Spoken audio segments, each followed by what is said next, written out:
जय मसीह की मेरे भाइयों बहनों, आप सबको प्रभु यीशु मसीह के नाम से स्वागत करता हूँ।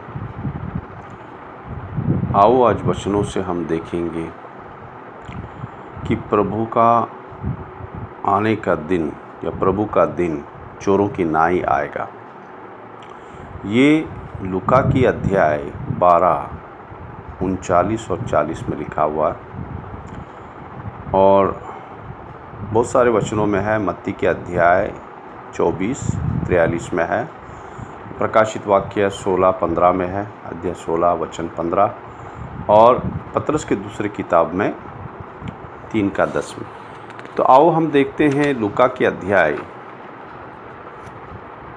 12, 39 और 40 में क्या दिया है।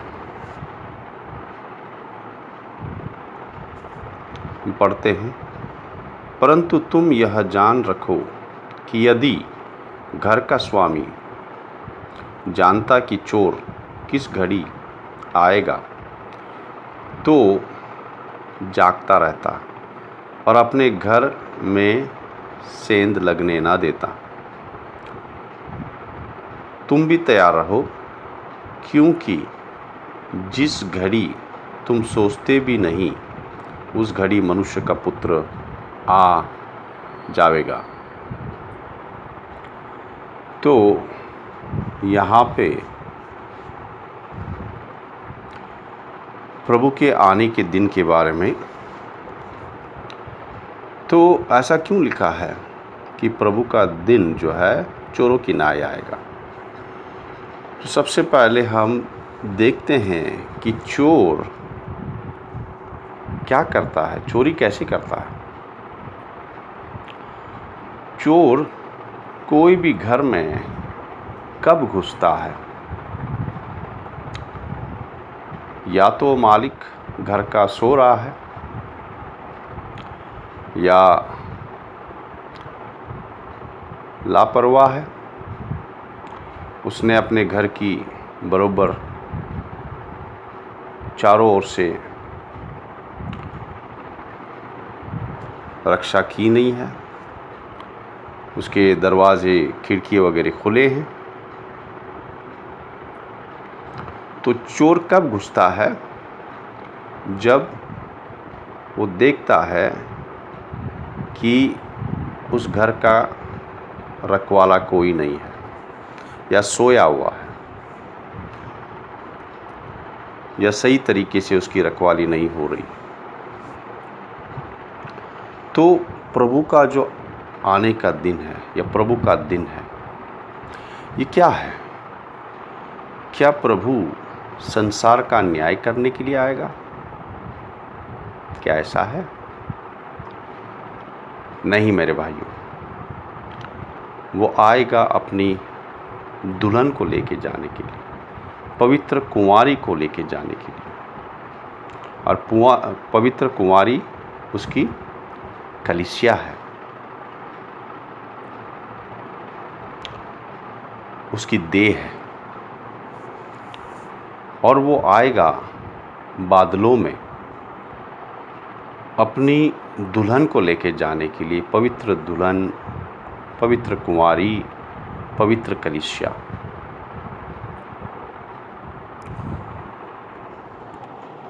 जो पहले थिस्सलुनीन की किताब में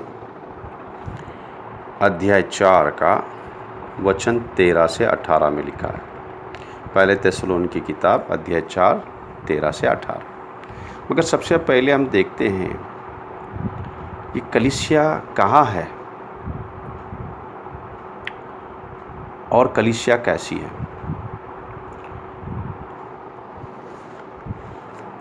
तो याद रखिए, कलीसिया कब शुरू हुई?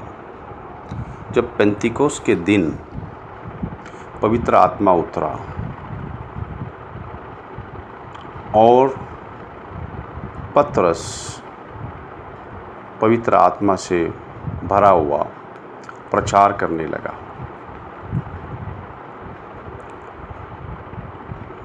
फिर 3000 लोग प्रभु को स्वीकारें, जो दिया है प्रेरित के अध्याय 2 38 से 41। जो लोगों ने पश्चाताप करके मन फिरा के यीशु मसीह में क्षमा मांगे और बपतिस्मा लिया और पहली कलीसिया शुरू हो गई, जिसमें 3000 लोग आए। सबसे पहली कलीसिया प्रभु की देह। तो ये कलीसिया जो है 2000 साल पहले शुरू हो गई। तो अभी हम पहले थिस्सलुनीके अध्याय 4 13 से 18 पढ़ेंगे।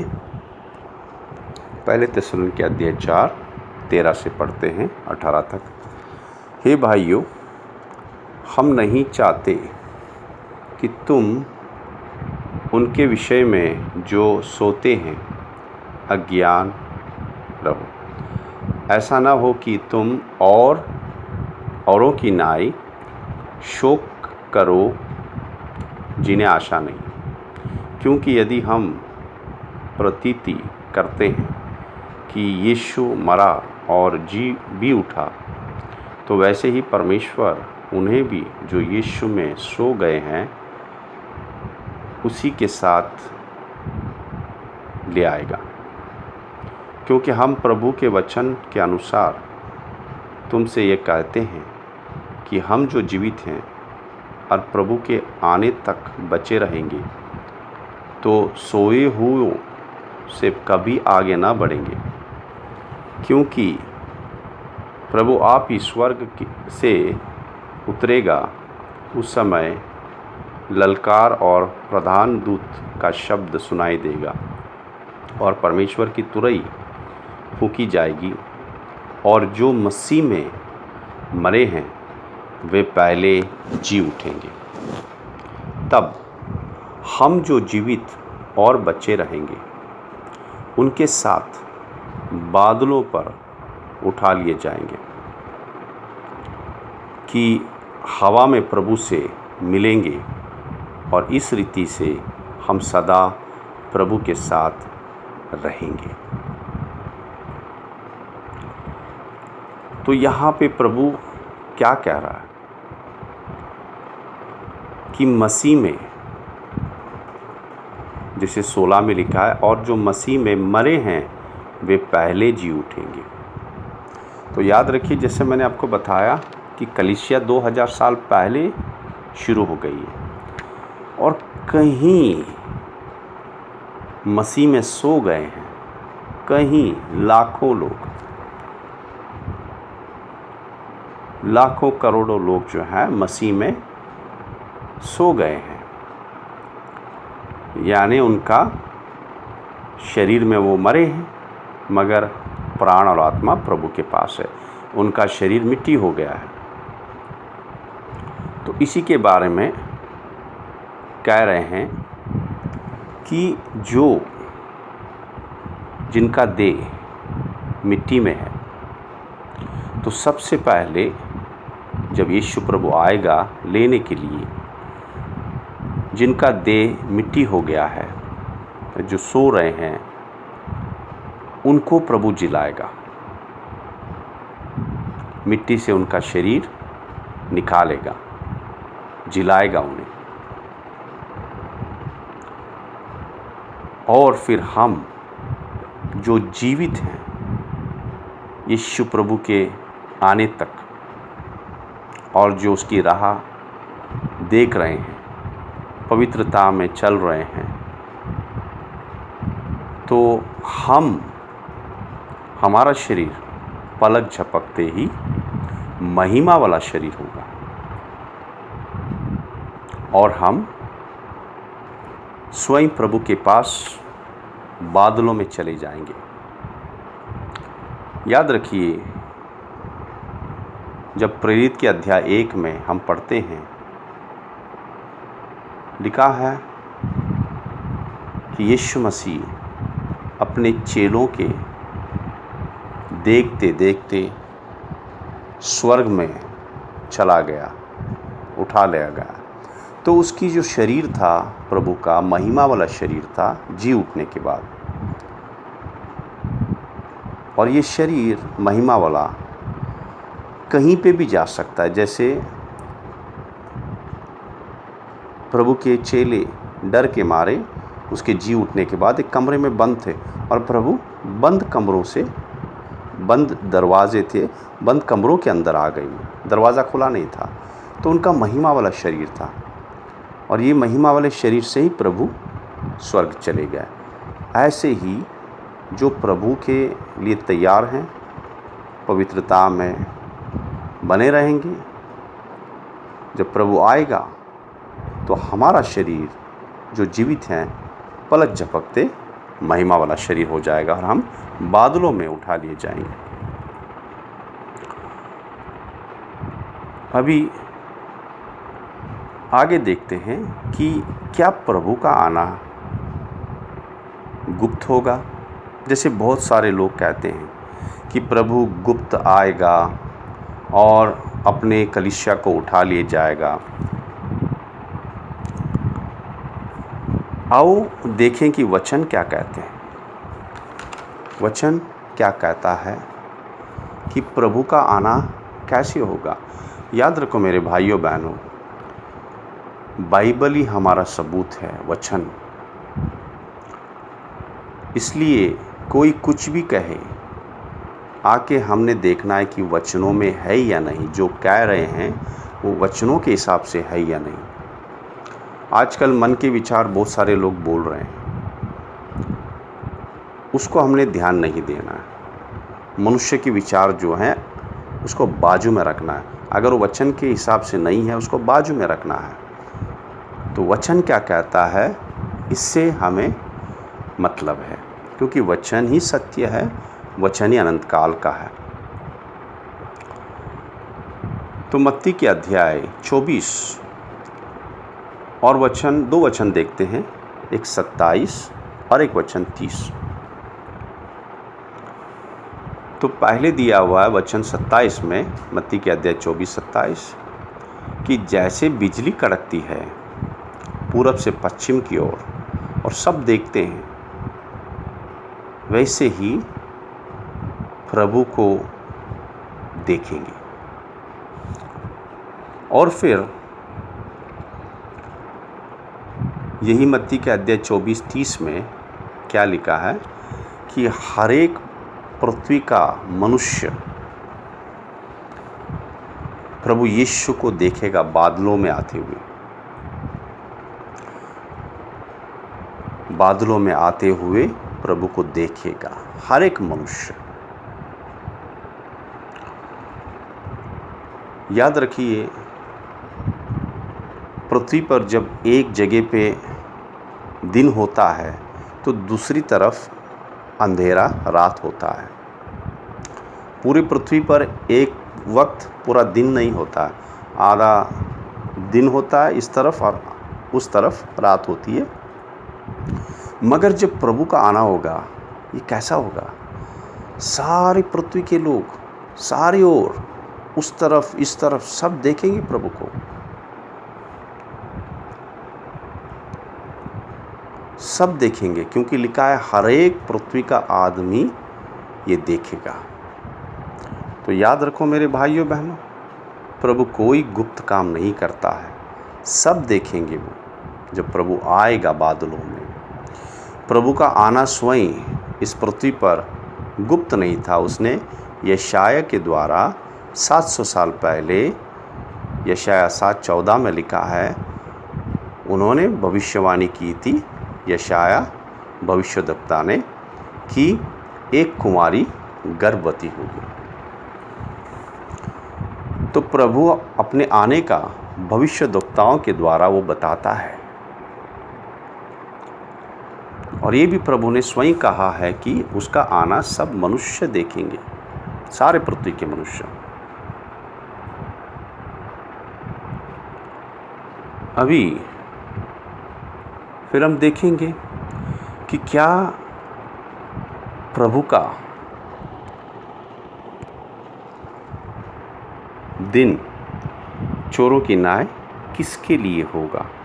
तो अब हम पहले थिस्सलुनीय की किताब में अध्याय 5 में जाते हैं। अब हम अध्याय 5 में जाएंगे और फिर हम पढ़ेंगे वचन 1 से 10। पहले थिस्सलुनीय की अध्याय 5 और वचन 1 से 10 पढ़ेंगे। आओ पढ़ते हैं। पर हे भाइयों,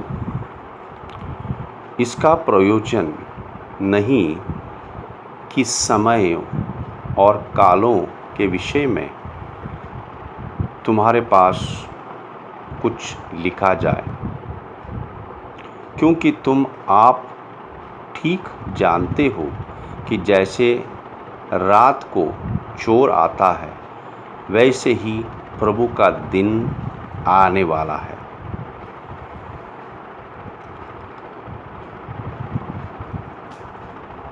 और 3 में लिखा है, जब लोग कहते होंगे कि कुशल है और कुछ भय नहीं, तो उन पर एकाएक विनाश आ पड़ेगा, जिस प्रकार गर्भवती पर पीड़ा, और वे किसी रीति से न बचेंगे। तो सबसे पहले ये संसार के लोगों के लिए कहा है कि जब वो कहेंगे कि कुशल है और कुछ भय नहीं है, एकाएक विनाश आ जाएगा। जैसे हम देख रहे हैं, प्रभु ने चिन्ह दिए हैं उसके आने से पहले। जैसे हम पिछले वचनों में भी देखें पिछली बार कि लोट के दिन होंगे और उपद्रव इतना बढ़ेगा जो हम देख रहे हैं, और गंदगी इतनी बढ़ेगी, पाप, सेक्स वगैरह जो हम देख रहे हैं आज हो रहा है। फिर राज पे राज चढ़ाई करेगा, जो हम देख रहे हैं कई देशों में हो रहा है। फिर भूकंप भी कई आए हैं, जलजले, बाढ़ आ गई है कई बार, और अब महामारी। और ये महामारी बहुत भयंकर है जो हम इस दौर से गुज़र रहे हैं। तो ये लोग जो कह रहे थे सब कुशल है, कुछ भय नहीं है, इकोनॉमी सब सही चल रहा है, संसार का क्या हुआ, एक ही फल में सब चकनाचूर हो गया।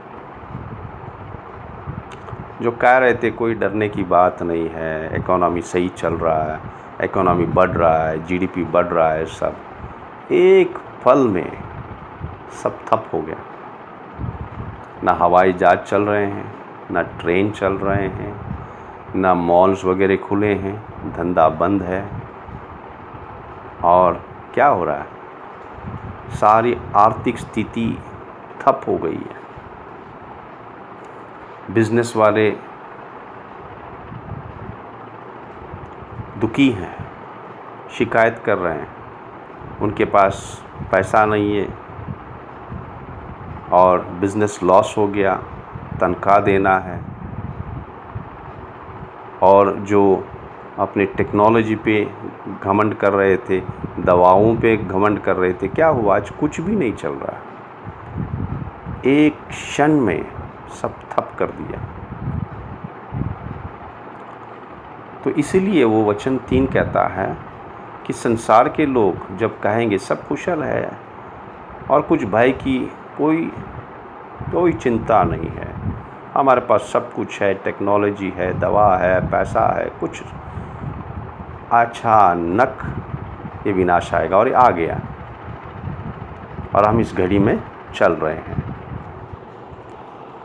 और ये याद रखें, ये सिर्फ शुरुआत है, क्योंकि लिखा है गर्भवती की पर पीड़ा जैसे बढ़ती है वैसे ये सब बढ़ेंगे, इसलिए याद रखो मेरे भाइयों बहनों, हमने विश्वास में चलना है। ये प्रभु का वचन है। हम उससे प्रार्थना नहीं कर सकते कि प्रभु भूकंप ना भेजो, प्रभु ये ज़लज़ले ना आएंगे, प्रभु ये महामारी नहीं आएगी।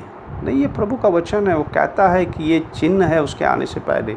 अगर हम ऐसा कर रहे हैं तो प्रभु के वचन के ख़िलाफ़ हम प्रार्थना कर रहे हैं और ये नहीं होगा। तो हमने क्या प्रार्थना करना है? प्रभु कहता है ये होगा, जब वचन में दिया होगा तो होगा। कोई मनुष्य कुछ भी कहे, प्रभु का वचन सत्य है। प्रभु का वचन हुआ है, हो रहा है और आगे होगा। ये परमेश्वर का वचन है। तो हमने क्या प्रार्थना करना है कि प्रभु हमारा विश्वास बढ़ाओ, प्रभु हमको विश्वास में चलने के लिए मदद करो। हमने ये प्रार्थना करना है। हमने ये नहीं प्रार्थना करना है कि प्रभु भूकंप ना आए, प्रभु ज़लज़ले ना आए, प्रभु बाढ़ ना आए, प्रभु अकाल ना आए या प्रभु महामारी ना आए आगे। ये नहीं, ऐसी प्रार्थना नहीं करना। ये प्रभु के खिलाफ़ प्रार्थना करते हैं। तो हमें विश्वास में रखे, विश्वास में चलने के लिए हमें मदद करो प्रभु, ताकि विश्वास में बने रहे। ये प्रार्थना होनी चाहिए। और यहाँ पे भी लिखा है, पहले थिस्सलुनीके अध्याय 5 में से हम पढ़े कि एक गर्भवती की पीड़ा बढ़ती ऐसी बढ़ती जाएगी।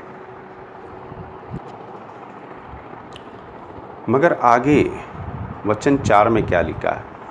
पर हे भाइयों, तुम तो अंधकार में नहीं हो कि वो दिन तुम पर चोर की नाई आ पड़े। इसका हमने ध्यान देना है कि हम अंधकार में नहीं हैं। तो आओ हम देखते हैं इस वचन पे। याद रखिए मेरे भाइयों बहनों,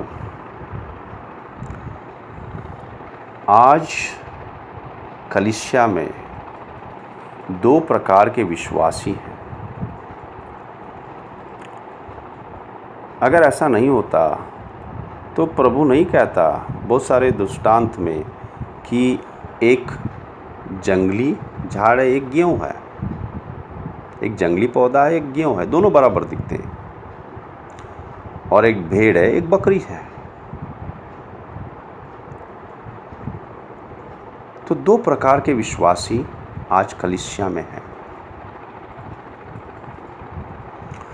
एक है वो जो अंधकार में चल रहे हैं, समझौता कर रहे हैं, अपने आप की सफाई देते हैं, दोष लगाने वाले हैं और एक्टर हैं। कुछ तरह के विश्वासी ऐसे हैं, एक्टर हैं, 1 नंबर के, जिसको प्रभु, जैसे फारसियों को प्रभु ने कहा, पाखंडी हैं, जो अंधकार में चलते हैं, पाप में चलते हैं, वो अंधकार में चलते हैं। और जो अंधकार में चलते हैं उनको पता नहीं कहाँ जा रहे हैं। तो पाप अंधकार है और हम देखते हैं ये अंधकार रात में होता है। और रात में लोग क्या करते हैं मेरे भाइयों बहनों? वो सोए होते हैं। जैसे हमने पहले देखा, चोर कब घुसता है? रात को ज़्यादातर घुसता है, जब सब सोए रहते हैं। अगर जागे रहेंगे दिन में तो चोर आएगा? नहीं, वो रात के वक्त आता है जब सब सोए रहते हैं। तो ऐसे जो पाप में चलते हैं वो अंधकार में चलते हैं। अंधकार में चलना यानी रात में चलना है। रात का समय है, अंधकार है, और रात में क्या करते हैं? सोए हैं। तो जो पाप में चलते हैं मेरे भाइयों बहनों, उनका आत्मा सोया हुआ है। किस लिए? उनके हृदय में पश्चाताप नहीं है, बिल्कुल पश्चाताप नहीं है। जैसे हमने देखा, वो अपनी सफाई देते हैं और दूसरों पे दोष लगाते हैं। इब्रानी के अध्याय 3 और वचन 7 से 12 क्या लिखा है कि आज अगर पवित्र आत्मा की आवाज़ सुनो तो उसे अनसुना न करना, जैसे इज़राइली लोगों ने किया था जंगल में। वो परमेश्वर का वचन सुन के भी मूसा के द्वारा वे अनसुना करते थे। उनका हृदय कठोर हो गया था, कुड़कुड़ाते, और कितने बार प्रभु की परीक्षा ली उन्होंने। आखिर में क्या हुआ? नाश हो गए। ऐसे ही आज सबसे बड़ा धोखा क्या है? कितने लोग कलीसिया में बैठे हैं, वो सोचते हैं कि वो विश्वासी हैं, मगर उनके काम से पता चलता है कि वो विश्वासी नहीं है। वो खुद जानते। और सबसे बड़ा धोखा क्या है कि वो ये भी नहीं जानते कि वो विश्वासी नहीं है। उनका काम बताता है, उनका बोलना, उनकी सोच और उनके काम।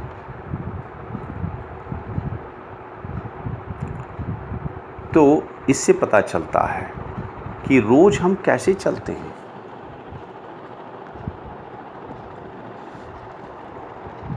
हमारा काम बताता है कि हम स्वर्ग राज में बढ़ रहे हैं या अंधकार के राज में बढ़ रहे हैं। कामों से पता चलता है रोज।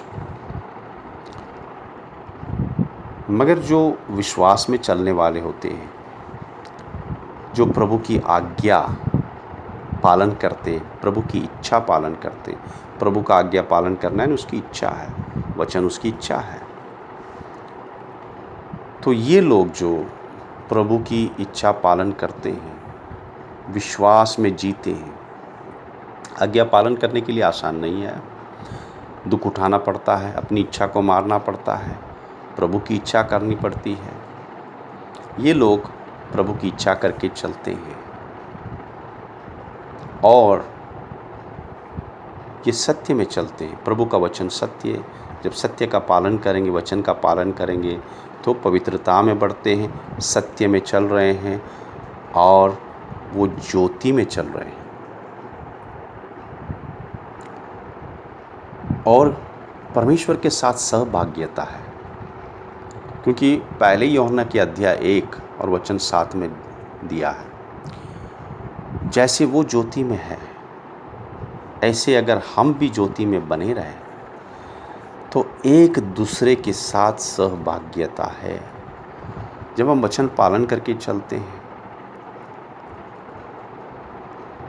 सत्य में चलते हैं, पवित्रता में चलते हैं, परमेश्वर के साथ सहभाग्यता है। और इसी को पहले थिस्सलुनीके अध्याय 5 में जैसे हम पढ़ते हैं 1 से, तो इधर लिखा है ये प्रकाश के बच्चे हैं। पौलुस कहता है तुम अंधकार के बच्चे नहीं हो, क्योंकि तुम संसार की तरह नहीं चलते हो, मगर तुम आज्ञा पालन करके चलते हो। तुम प्रकाश के बेटे हो, तुम दिन के बेटे हो, और दिन में कोई सोता नहीं है, पौलुस कहता है। हाँ, जो आज्ञा पालन करके चलते हैं वो जागे हुए हैं, वो प्रकाश के बेटे हैं और उनकी आत्मा सोई हुई नहीं है। वो विश्वास में जीते हैं, वो रोज़ अपना क्रूस उठा के चलते हैं, क्योंकि आज्ञा पालन करके चलना आसान नहीं है। अपनी इच्छा को मारना पड़ता है और अपनी इच्छा को मारना कठिन है। इसीलिए प्रभु ने कहा अगर मेरे पीछे आना चाहते हो तो अपना क्रूस उठाओ। सबसे पहले अपने आप को इनकार करो, अपना क्रूस उठाओ और मेरे पीछे हो लो। ये मत्ती के अध्याय 16-24 में लिखा है। अब हम देखते हैं दो प्रकार के जो विश्वासी हैं, जैसे हमने थिस्सलुनीके अध्याय 5 में देखे हैं, एक अंधकार के और एक प्रकाश के हैं। तो मत्ती के अध्याय 25 में प्रभु क्या कहता है? मत्ती के अध्याय 25 में 1 से 13 अगर हम पढ़ेंगे, इनमें 10 कुंवारियों के बारे में लिखा है। ये दृष्टांतर प्रभु ने कुंवारियों को जो बारे में लिखा है, ये कलीसिया के बारे में लिखा है। प्रभु कलीसिया के बारे में कह रहा था, क्योंकि याद रखिए, हम प्रभु की कुंवारियां हैं।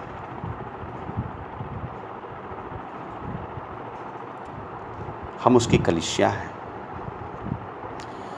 मगर देखो, इन कुंवारियों में, 10 कुंवारियों में क्या था? 2 भाग था। 2 प्रकार की कुंवारियां थी। जैसे मैंने बताया कि कलीसिया में 2 प्रकार के विश्वासी लोग हैं। एक प्रकार के जो कुंवारी थे 5, वो मूर्ख थे, और दूसरे 5 जो थे वो बुद्धिमान थे।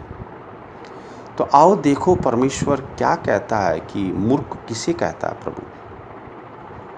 वचनों से हम देखेंगे। तो हम जाते हैं मत्ती के अध्याय 7, 26 से 27। क्या लिखा है कि जो परमेश्वर का वचन सुनते हैं, परमेश्वर का वचन उसकी इच्छा है, मगर वो पालन नहीं करते प्रभु की इच्छा, वो अपनी इच्छा करते हैं। ये मूर्ख कुंवारियों की तरह है। ये आते हैं कलीसिया में रविवार के दिन, गाना गाते हैं, नाचते गाते हैं और आनंदित होते हैं, और घर जाते हैं। और उनको ये आनंद है कि मैं कलीसिया में गया हूँ, मैं प्रभु की स्तुति वगैरह की हूँ और वचन सुना हूँ। ये आनंदित हैं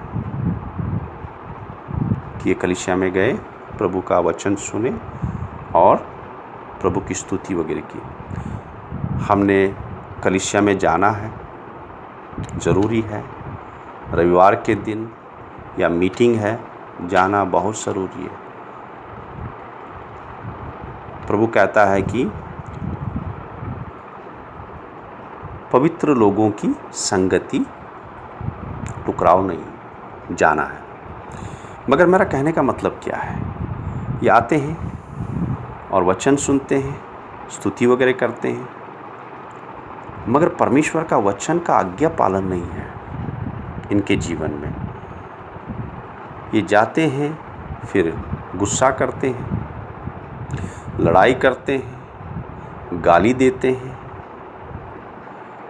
पीठ पीछे बुराई करते हैं,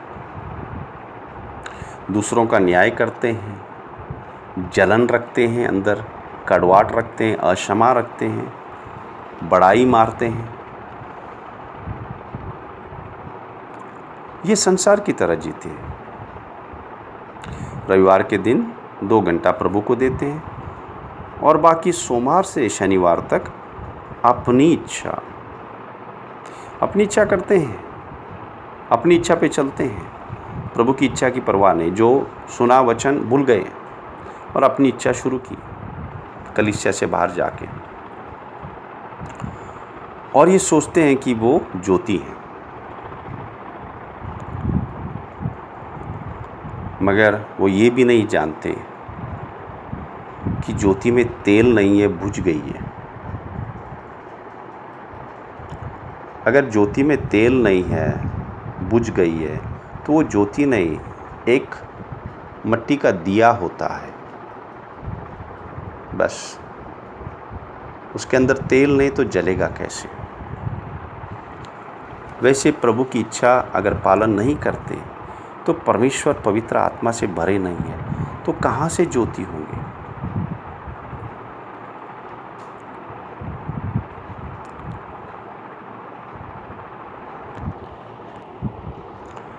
और फिर कुछ सोचते हैं कि मैं प्रभु के लिए कितना काम करता हूँ, कितना बलिदान करता हूँ, मेरा वक्त और बहुत सारे मैं काम करता हूँ। मगर पता है प्रभु क्या कहता है? मुझे बलिदान नहीं, मुझे आज्ञा पालन चाहिए। ये पहले शमूएल के किताब में है, जो प्रभु शौल को कहता है, पहले राजा को, जो इज़राइल का पहला राजा प्रभु चुनता है, उसको प्रभु नकारता है। किस लिए? 2 बार परमेश्वर की आज्ञा पालन नहीं करता, विरोध करता है। प्रभु कहता है मैंने उसको हटा दिया। और प्रभु वहाँ पे शमूएल के द्वारा, भविष्यद्वक्ता के द्वारा उसे कहता है कि मुझे तुम्हारा बलिदान नहीं, मुझे आज्ञा पालन चाहिए। तो मेरे भाइयों बहनों, काम हमने करना है प्रभु के लिए, ज़रूर करना है, मगर सबसे पहले जीवन होना है। क्योंकि परमेश्वर हमारे कामों से हमारा न्याय नहीं करेगा, हमारे जीवन से वो न्याय करेगा। हमेशा याद रखिए मेरे भाइयों बहनों, क्योंकि अगर जीवन सही नहीं है, क्या होता है, हम बुरी गवाही बनते हैं।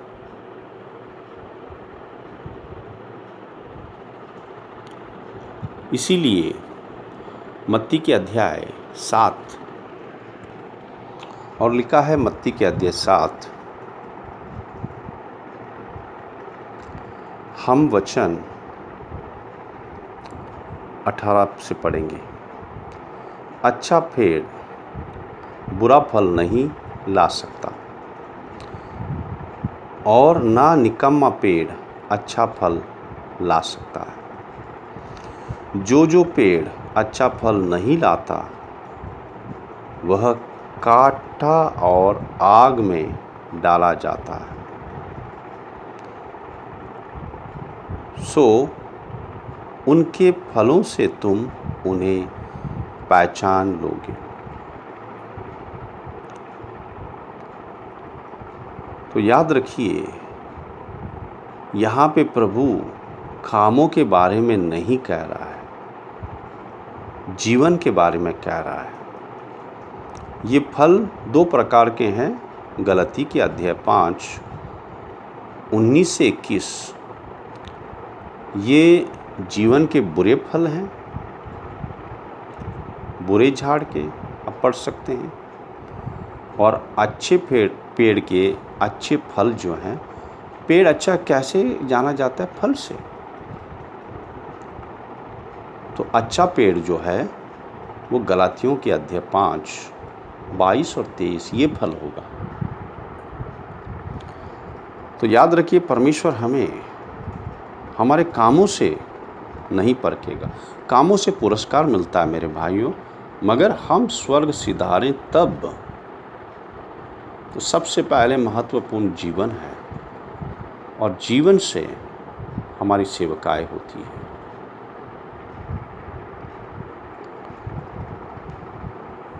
फिर प्रभु उसके बाद में क्या कहता है? मत्ती के अध्याय 21 में, जो मुझसे हे प्रभु कहता है, उनमें से हर एक स्वर्ग के राज्य में प्रवेश ना करेगा, परंतु वही जो मेरे स्वर्गीय पिता की इच्छा पर चलता है वो ही स्वर्ग राज प्रवेश करेगा। तो क्या लिखा है यहाँ पे? स्वर्गीय पिता की इच्छा क्या है? अगर हम रोमियो के अध्याय 8:29 में देखेंगे तो लिखा है, जिन्होंने हमें पहले से जाना है, हमें ठहराया भी है। किस लिए? यीशु मसीह की तरह बनने के लिए। हमारा जीवन यीशु मसीह की तरह बनना है। काम बात की बात है। देखो, अगर काम की इतना महत्व होता, काम करना है, मगर प्रभु ने जीवन पहले रखा है।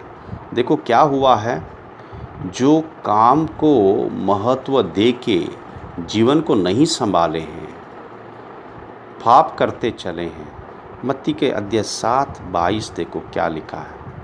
उस दिन बहुत से मुझसे कहेंगे, हे प्रभु हे प्रभु। भी याद रखिए, हे प्रभु कहने वाले परमेश्वर के संतान हैं।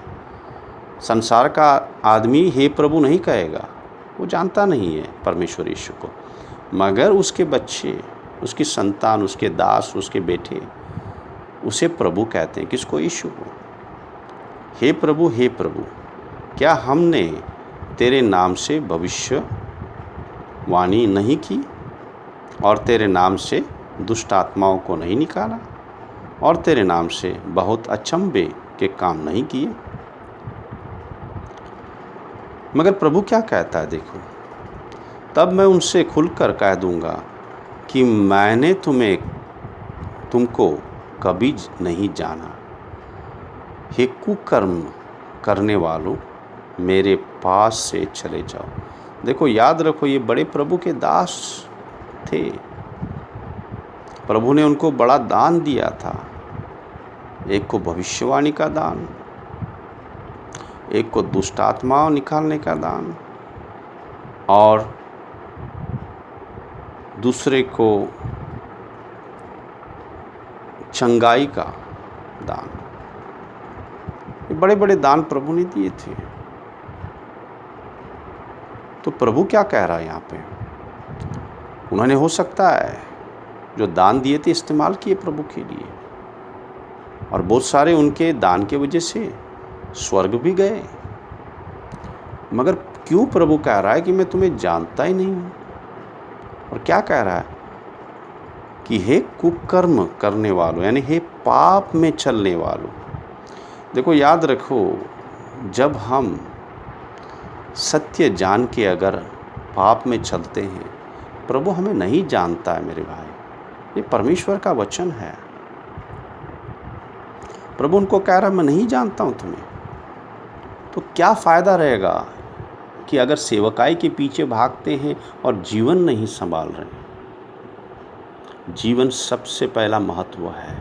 पहले ज्योति, पृथ्वी का नमक, पवित्र आत्मा से भर के गवाही बनना है, और वही पवित्र आत्मा आपके जीवन से काम करेगा।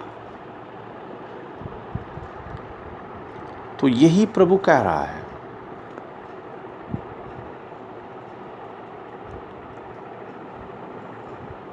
याद रखो मेरे भाइयों बहनों, परमेश्वर ने हमें क्रोध के लिए नहीं बुलाया है। तो देखते हैं कि परमेश्वर के नज़र में बुद्धिमान कौन है। परमेश्वर के नज़र में बुद्धिमान वो है जो मत्ती के अध्याय 7:24 और 25 में लिखा है कि जो उसकी वचन सुनते हैं और जाके भूलते नहीं हैं, वो वचन की आज्ञा पालन करते हैं, कठिनाई उठाते हैं, अपनी इच्छा पे मरते हैं,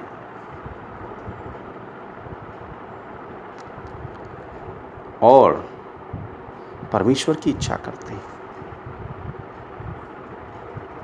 वो गुस्सा नहीं करते, वो गाली नहीं देते, वो चुगली नहीं लगाते, वो दूसरों का न्याय नहीं करते,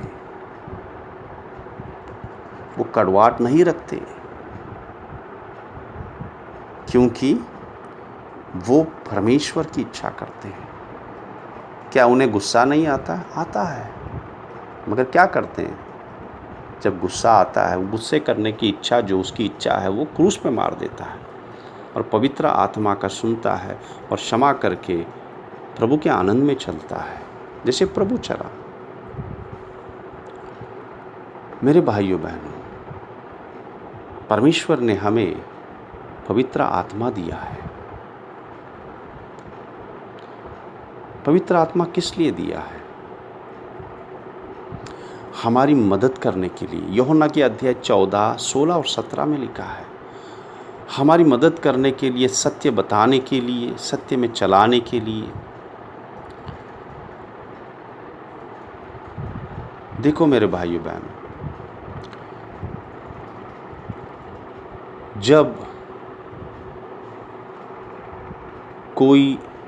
जब विश्वासी कलीसिया में जाते हैं, जो एक मिलन का जगह है जहाँ पे सब विश्वासी मिलते हैं, वहाँ पे कैसे पेश आते हैं, कितना अच्छी बातें करते हैं, सबके सामने कैसे पेश आते हैं। वैसे प्रभु चाहता है कि गुप्त जीवन में ऐसे ही हो। क्या सबके सामने हम गाली देंगे? क्या सबके सामने हम गुस्सा करेंगे? किस लिए? क्योंकि हमारी गवाही खराब हो जाएगी। तो हमको गवाही का डर है, परमेश्वर का डर नहीं है। मेरे भाइयों बहनों, मनुष्य को डर के ना चलो, परमेश्वर को डर के चलो, उसका भय रहना चाहिए। हम बोलते हैं जहाँ पे 2 या 3 इकट्ठे होते वहाँ पे प्रभु की उपस्थिति है। सही है, कलीसिया में, मीटिंग में प्रभु की उपस्थिति है। मगर आप ये क्यों भूल रहे हैं कि सर्वशक्तिमान परमेश्वर आपके अंदर मौजूद है, आपके अंदर उपस्थित है। 24 घंटे 365 दिन आपके अंदर है। जो महिमा यरूशलेम के मंदिर में था, वो मंदिर महान क्यों था? वहाँ पे क्यों आते थे यहूदी लोग? क्योंकि संसार में दूसरा कोई मंदिर नहीं था जहाँ पे परमेश्वर की उपस्थिति थी यहूदी लोगों के लिए, सिर्फ यरूशलेम का मंदिर। इसलिए वो साल में 3 बार आते थे। प्रभु ने कहा यहीं पे आके करना है। तो वो उपस्थिति, वो महिमा आज हमारे अंदर है। क्या हम भूल जाते हैं, इतना हल्का लेते हैं? ये शरीर परमेश्वर का, पवित्र आत्मा का मंदिर है। प्रभु हमारे अंदर निवास करता है, वो है हमारे अंदर। क्यों भूलते हैं हम? हर पल जब हम बोलते हैं, हमारा बोलना कैसा होना है? पवित्र आत्मा अगुवाई करता है, मगर उसका सुन के चलना है। हम प्रभु की आज्ञा पालन करने के लिए वो मदद करता है, वो हमें अनुग्रह देता है। अनुग्रह परमेश्वर का सामर्थ्य है। जीवंत जीवन में चलने के लिए वो मदद करता है। वो अनुग्रह का आत्मा है। जैसे रोमियो के अध्याय 6:14 में लिखा है, हम व्यवस्था के अधीन नहीं हैं, हम पुराने वाचे में नहीं हैं। पुराने वाचे में पाप उन पे सत्ता चलाता था, क्योंकि पवित्र आत्मा नहीं दिया गया था उनको। उनके पाप धुले नहीं थे, पाप ढके थे। मगर आज यीशु के लहू के द्वारा हमारा हृदय जो है, जब हम पश्चाताप करके चलेंगे, रोज हर पल हमारा विवेक को साफ रखेंगे, पवित्र आत्मा से भर जाते हैं। और पवित्र आत्मा हमारे अंदर है, वो सिखाता है, वो हमारी मदद करता है। उसकी आज्ञा पालन करके चलना है, उसकी आवाज़ सुनना है। वो हमें हर एक बंदिश से निकलने के लिए मदद करेगा। मेरे भाई और बहन, प्रभु आपको उत्साहित करता है। डरो नहीं। आपके जीवन में भले कैसा भी बंदिश हो, कोई ऐसा बंदिश होता है जो हम सबके सामने नहीं बोल सकते, मगर प्रभु के सामने आना है, उसकी उपस्थिति में आना है और प्रभु के पास ईमानदारी से सब कुछ कहना है। देखो आपके अंदर क्या है, प्रभु वैसे ही जानता है। हम नहीं बोलेंगे तो भी जानता है, मगर बोलेंगे तो प्रभु काम करता है, क्योंकि वो कहता है कि मांगो तो तुम्हें दिया जाएगा। तो मेरे भाइयों बहनों, हमें क्या रोक रहा है कि प्रभु के पास हम आए? हमारा जो परिस्थिति है, जो कुछ है, हमारी हालत, प्रभु के सामने ईमानदारी से रखना है। इसी के बारे में मत्ती के अध्याय 11:28 में लिखा है कि जो बोझ में दबे हुए हैं थके हुए, ये किसके बारे में बात कर रहा है? ये कोई आर्थिक परिस्थिति के बारे में नहीं बात कर रहा है प्रभु, कि कपड़ा नहीं है, रोटी नहीं है, बीमार है, इसके बारे में नहीं बात कर रहा है। जो बंदिश में है, जो शैतान ने किसी को झूठ के बंदिश में बांधा है, या शैतान ने किसी को गंदी फिल्म देखने के बंदिश में बांधा है, या कोई गुस्से के बंदिश में है, या कोई पीठ पीछे बुराई करने का, उससे वो जय नहीं पा रहा है, वो करते जाता है। वो सोचता है कि मैं नहीं करूँगा, मैं करते जाता है, क्योंकि वो अपनी ताकत से जय पाना चाहता है। मगर ऐसा नहीं होगा। पवित्र आत्मा की मदद चाहिए, यीशु के पास आना है और वो आपको मदद करेगा उस बंदिश से निकालने के लिए, उसके सामर्थ्य से, उसके अनुग्रह से। इसलिए लिखा है रोमियो के अध्याय 6:14 में, जैसे मैंने बताया, कि पाप हमारे पे प्रभुता नहीं कर सकता, क्योंकि हम अनुग्रह के अधीन हैं। तो जो भी पाप आप पे सत्ता चला रहा है, आप अनुग्रह प्रभु का पाओ तो आप उस बंदिश से निकल जाएंगे और आगे बढ़ेंगे। प्रभु आपको बुला रहा है, हम सबको बुला रहा है। प्रभु चाहता है कि हम सब यीशु की तरह बने। पवित्र आत्मा इसीलिए आया है मेरे भाइयों बहनों। तो याद रखिए, हमने उस 5 मूर्ख कुंवारियों की तरह नहीं होना है, हम 5 बुद्धिमान कुंवारियों की तरह होना है। याद रखो, वो जो 5 थे वो मूर्ख थे, वो खिलवाड़ कर रहे थे, वो संसार की तरह थे। वो सोच रहे थे अभी प्रभु आने में बहुत वक्त है। मगर जब प्रभु आया, आवाज़ आए कि प्रभु आया, सब उठे। वो सोने का क्या है, वो वक्त है कि हम कैसे चलते हैं उसमें, ये बताया है। ये जो मूर्ख थे, ये संसार में चल रहे थे, इनके पास तेल नहीं था और दिया बुझ गया।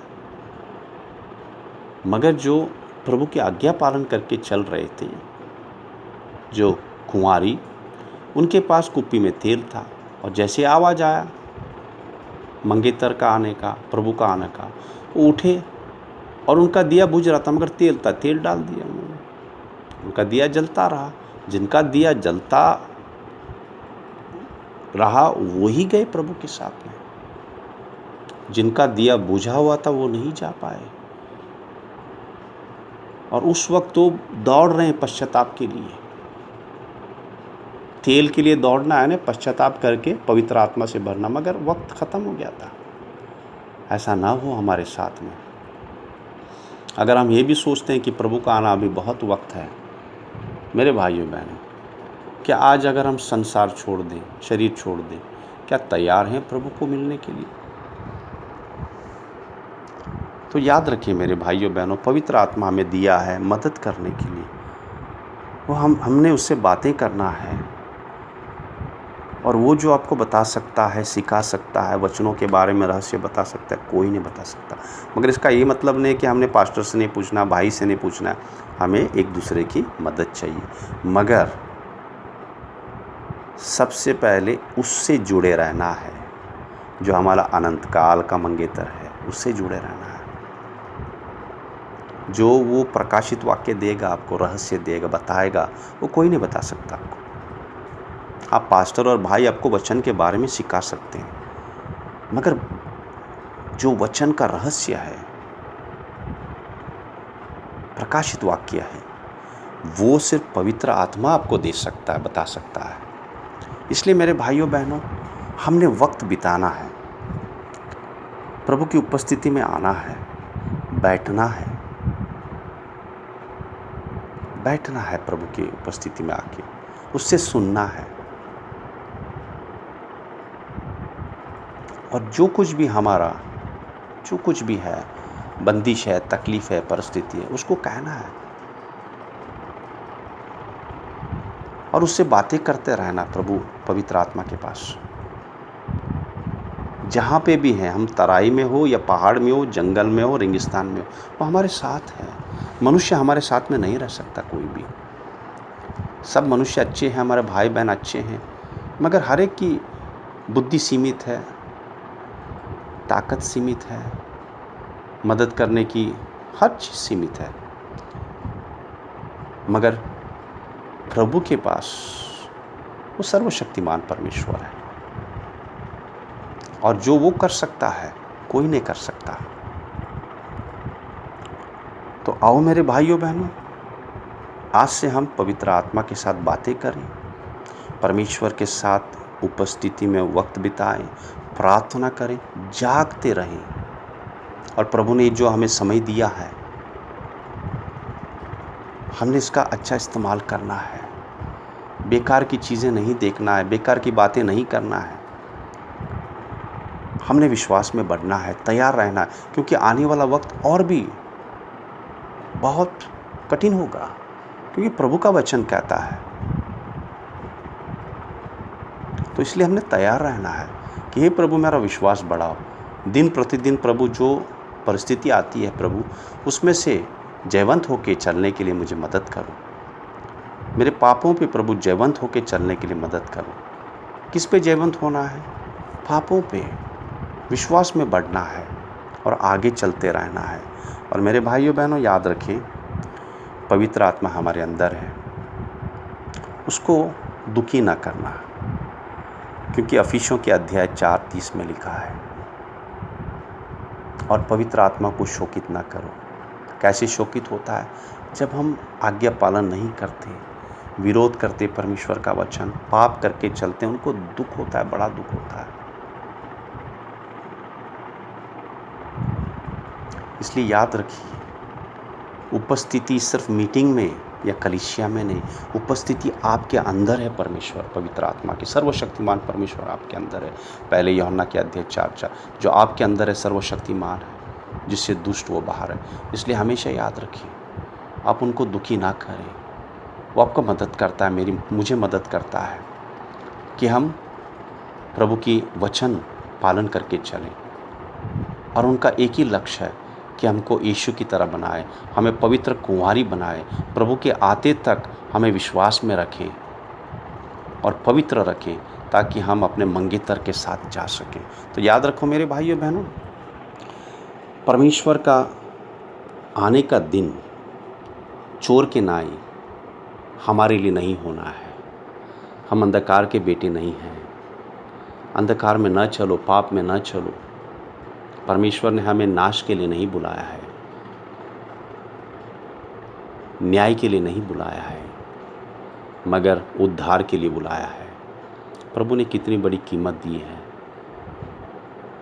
हमेशा हम याद रखेंगे और हमारे जीवन से उसको धन्यवाद करेंगे।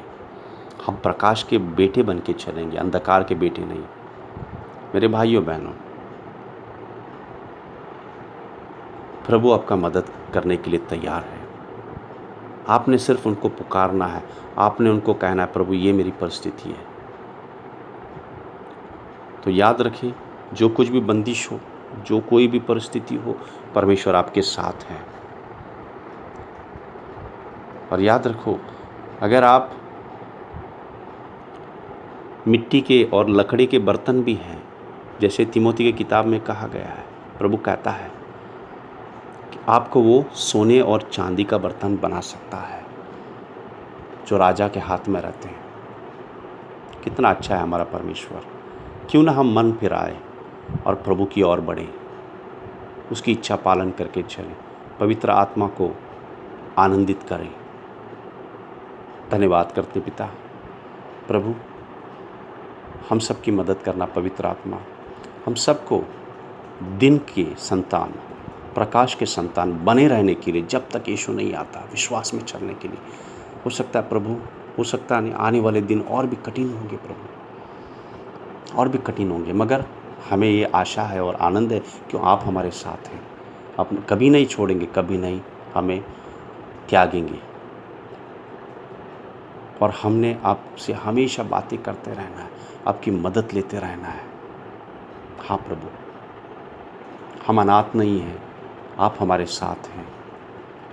धन्यवाद करते हैं प्रभु यीशु। पवित्र आत्मा से हम सबको भर देना, अभिषेक देना प्रभु, और आपके साथ जोड़े रखना पवित्र आत्मा के द्वारा, जो आपकी इच्छा हमें बताता है और आपकी महिमा करने के लिए मदद करता है। सारा आदर महिमा आपको देते हैं, यीशु मसीह के पवित्र नाम में प्रार्थना करते हैं, आमीन।